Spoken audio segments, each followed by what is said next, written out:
राम, जय बागेश्वर धाम।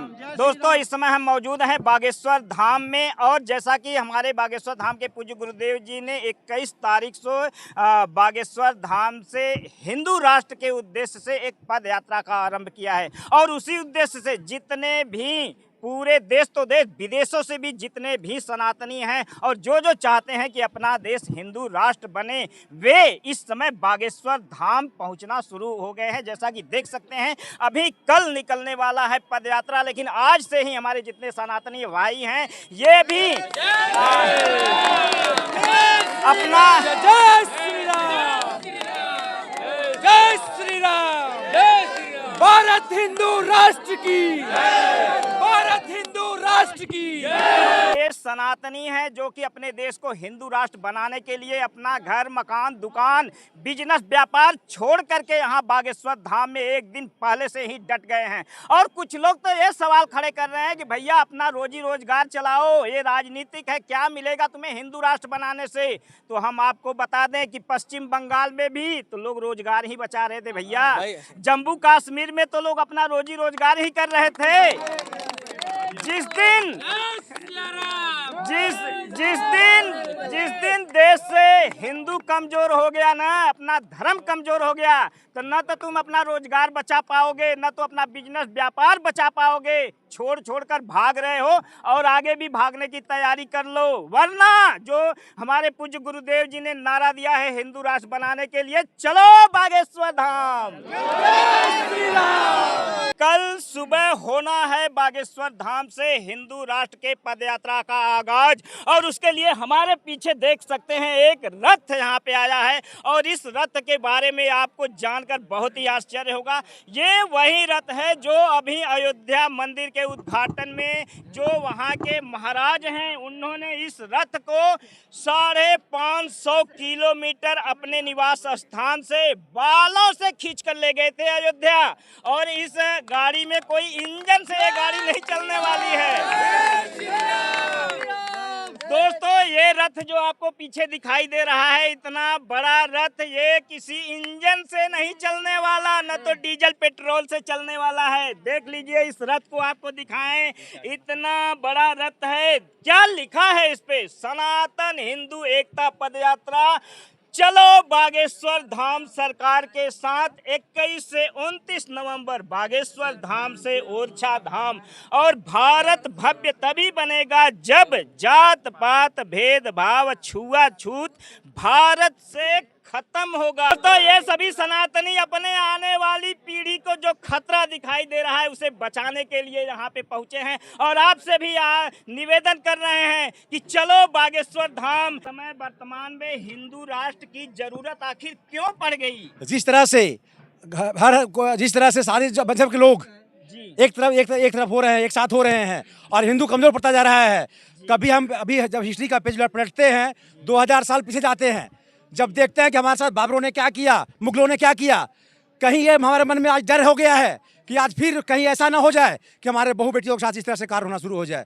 महाराज जी का ये जो संकल्प है, इस देश को बचाना है, इस सनातन को बचाना है, इस धर्म को बचाना है। जब तक महाराज खड़े नहीं होंगे ये देश आज मुश्किल है बचना, आज अब नहीं बच पाएगा देश जब तक। यानी आपका कहना है कि अगर जो इतिहास पढ़ेगा वो हिंदू राष्ट्र के लिए तुरंत खड़ा हो जाएगा। बिल्कुल, जिसने भी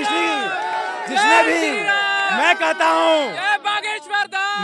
हूँ कि जो भी हिस्ट्री को पढ़ेगा, जो इतिहास को पढ़ेगा, जो हमारे सनातन को पढ़ेगा, जो वेद को पढ़ेगा, जो धर्म को पढ़ेगा, जो शास्त्र को पढ़ेगा, वो हिंदुत्व के लिए खड़ा होगा। हिंदू से बड़ा किसी में ताकत नहीं है, चाहे वो किसी मजहब का हो। कि ये इस समय हिंदू राष्ट्र की जरूरत आखिर क्यों पड़ी? हिंदू राष्ट्र की इसलिए जरूरी है, जाके देखो बंगाल में देखो जी, और जहाँ मतलब ये हुआ है हिंदू के साथ में जो दुराचार, बहन बेटियों के साथ में दुराचार हो रहा है, उनके साथ में जाकर इसलिए हिंदू राष्ट्र जरूरी है कि बहन बेटियों का कत्ल 40-40 टुकड़े किए जा रहे हैं। हिंदू राष्ट्र एक राजनीति है या हिंदुओं के लिए एक मजबूरी है? क्या कहना चाहेंगे आप? हिंदू राष्ट्र एक राजनीति नहीं है, राजनीति बेवकूफ लोग समझते होंगे। सत्यता यह है कि जब हर पाकिस्तान जो है अपने लिए एक देश अलग मांग सकता है, तो हमारे लिए, क्योंकि मुसलमानों का देश जो है 57 देश है, हिंदू का एक देश नहीं है।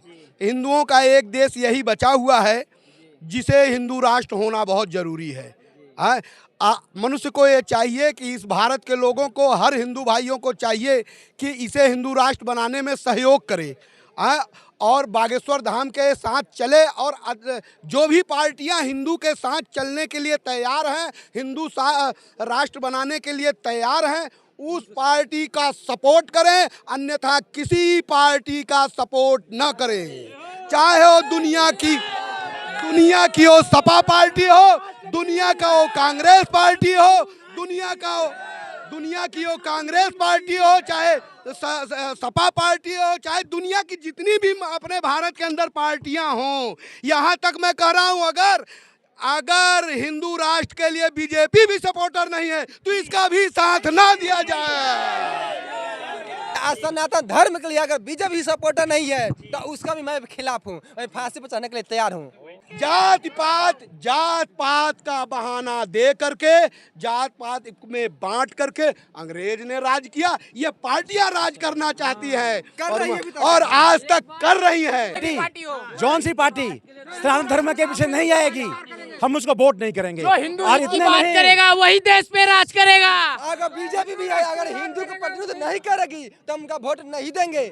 भैया जैसा कि आज के यहाँ के पदयात्रा से तो एक बात आपको साफ हो गई होगी कि ये लोग कोई सी राजनीति से प्रेरित होकर नहीं आए हैं। अगर जो इनके लिए हिंदू राष्ट्र में बीजेपी भी बाधा बनती है तो बीजेपी का भी बहिष्कार है। क्यों नहीं होगा, जरूर होगा। तो जैसा कि देख सकते हैं दोस्तों, हम आपसे लोगों से आप क्या कहना चाहेंगे उन सनातनियों को जो अभी घर में बैठे हैं, अभी पदयात्रा वो बुजदिल है। क्या है यहाँ पे जरूरत क्या थी यहाँ पे? बिल्कुल नष्ट खत्म नहीं। हिंदुओं को एक शादी का नियम है तो सबको एक शादी का नियम होना चाहिए। जब हिंदुओं को आप 2 बच्चा कहते हैं तो उनका 75 कहाँ से हो गया? फिर बोलते हैं जब वो 75 पैदा करते हैं तो हाथ उठाते ईंटों पत्थर उठाते हैं। जब 75 पैदा करेंगे तो ईंटों पत्थर उठाएंगे। हिंदुओं का 2 और उनके 72 एक होते हैं हाथ में ईंटों पत्थर। फिर वो जैसे हमारे रामनवमी झांकी है, सनातनी को झांकियां हैं, उन पे पत्थर बरसाते हैं। और एक बात और है कि जैसे जहां हिंदू बाहुल्य एरिया है, ध्यान से इस बात को समझिए, जहां हिंदू बाहुल्य एरिया है वहां मुसलमानों की कोई भी रैली निकाल लो, कोई भी कार्यक्रम कर लो, वहां संवेदनशील एरिया घोषित नहीं होगा। लेकिन जहां हिंदू अल्पसंख्यक हो गया, मुसलमान ज्यादा हो गया, वहाँ रूट चेंज पाकिस्तान हो गया।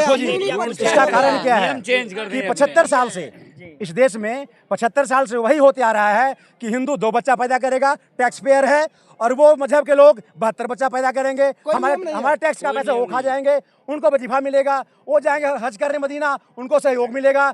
और अगर हमारा हिंदू कोई नहीं मिलेगा। अगर कोई गरीब व्यक्ति है, कोई कैलाश जाना चाहता है, उसके पास पैसा नहीं है, उसको कोई मतलब नहीं मिल रहा है। ऐसा कि चाचा ने एक बहुत अच्छी हमें जानकारी दी कि हमारे जितने मंदिर हैं वे सरकार को अपना सारा चढ़ावा दान करते हैं, फिर भी किसी भी पुजारी को तनख्वाह नहीं मिलती है। लेकिन एक भी मस्जिद मदरसे से कोई फंडिंग सरकारी खाते में नहीं आता, फिर भी मौलवियों को तनख्वाह दिया जाता है। उतना ही नहीं, उनके पास जितना पैसा है सब हिंदू मंदिर का है, फिर भी वो हमारे पैसे लेकर के और हमारे मंदिर को गाल देते हैं, हमारे साथ में गाल देते हैं, हमारे हिंदू गाल लगता है।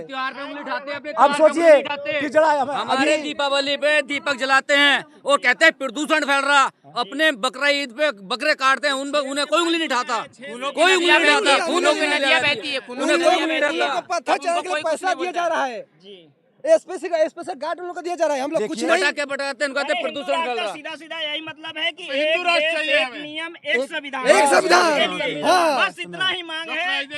फायदे में रहेगा।